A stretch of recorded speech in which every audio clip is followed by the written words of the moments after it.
Hello বন্ধুরা, আপনারা কেমন আছেন? চলুন একটা সিম্পল ড্রয়িং করা যাক। আশা করি আপনাদের ড্রয়িংটি ভালো লাগবে। ড্রয়িংটি হচ্ছে একটা ট্রায়াঙ্গেল এঁকে নিলাম। খাতাটা উল্টেও ট্রায়াঙ্গেল আঁকতে পারবেন কার্ভ করে। তারপরে পেছন দিক দিয়ে একটা কার্ভ করে লাইন টেনে দিলাম।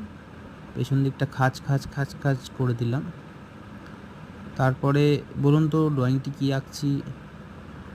আশা করছি আপনারা বুঝতে পেরেছেন। ড্রয়িংটি হচ্ছে একটি মাছের ড্রয়িং। সোজাভাবে একটা মাছ আঁকা শিখিয়েছি। আশা করি আপনাদের ড্রয়িংটি ভালো লাগবে।